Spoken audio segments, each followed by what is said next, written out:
بسم اللہ الرحمن الرحیم۔ تمام ویورز اور تمام دوستوں کا السلام علیکم ورحمۃ اللہ وبرکاتہ۔ آپ احباب میرا یوٹیوب چینل مولانا فیصل ندیم آفیشیل دیکھ رہے ہیں، اور اس چینل پر نئے ہیں تو اس کو سبسکرائب کر دیں، ویڈیو کو لائک اور شیئر کر دیں۔ میں مطالعہ کر رہا تھا، مطالعے کے اندر ایک واقعہ میرے سامنے آیا اور میں نے سوچا کہ اس واقعے کو آپ دوستوں کے سامنے شیئر کر دیا جائے تاکہ ہم اس گناہ سے بچ سکیں۔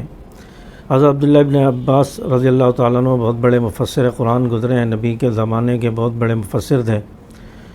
ان کی مجلس میں کچھ لوگ آئے اور کہا کہ ہم حج کے ارادے سے گھر سے نکلیں اور سفر میں ہیں، راستے میں ہمارے ایک ساتھی کا انتقال ہو گیا ہے، ہم نے اس کی تجہیز و تکفین کر دی ہے، اور جب اس کو دفن کرنے کے لیے ہم نے قبر کھودی تو قبر کھود کر ہم فارغ ہوئے تو قبر کے اندر ہم نے دیکھا کہ ایک بہت بڑا کالا سانپ اژدہا ہے، اس نے پوری قبر کو گھیرا ہوا ہے۔ ہم ڈر گئے، ہم نے اس قبر کو بند کر دیا۔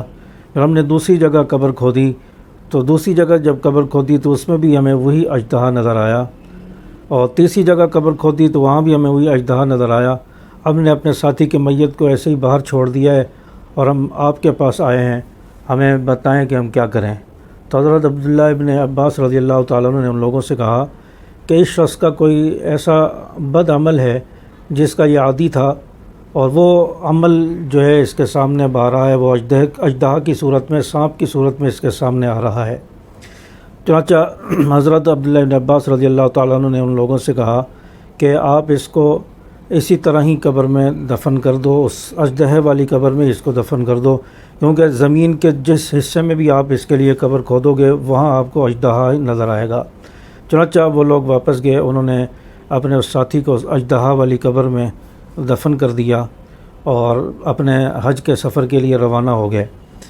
اور راستے میں یہ لوگ کہنے لگے کہ ہم حج سے واپسی پر اس شخص کے گھر جائیں گے اور اس کے گھر والوں سے پوچھیں گے کہ اس کا کون سا ایسا عمل ہے جس کی وجہ سے اللہ تعالیٰ نے اس کی قبر میں اژدہا مسلط کر دیا ہے۔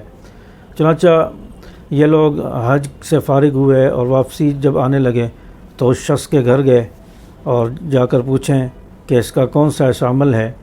چنانچہ اس کے گھر جب پہنچے تو ان کو بتایا کہ آپ کے اس فلاں آدمی کا انتقال ہو گیا ہے، اور اس طرح اس کی قبر میں اژدہا نظر آیا، تو ہمیں بتایا جائے کہ اس شخص کا کون سا ایسا عمل تھا جس کی وجہ سے اللہ تعالیٰ نے اس کو اس عذاب میں مبتلا کیا ہے۔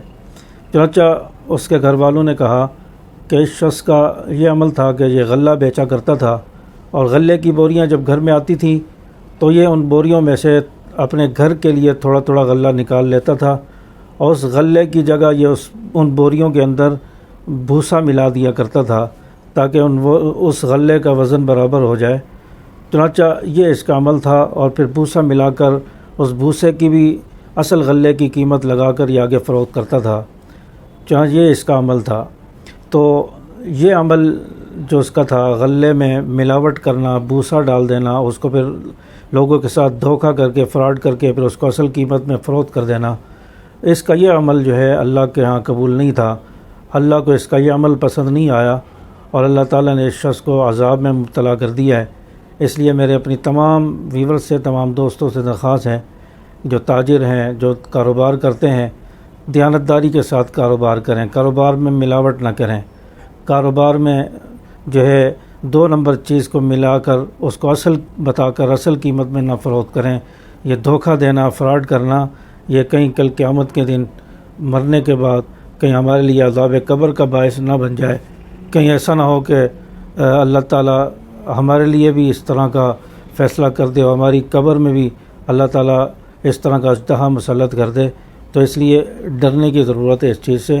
اللہ تبارک و تعالیٰ ہم سب کو دیانتداری کے ساتھ تجارت کرنے کی توفیق عطا فرمائے۔ اللہ تعالیٰ عذاب قبر سے ہم سب کی حفاظت فرمائے۔ السلام علیکم ورحمۃ اللہ وبرکاتہ۔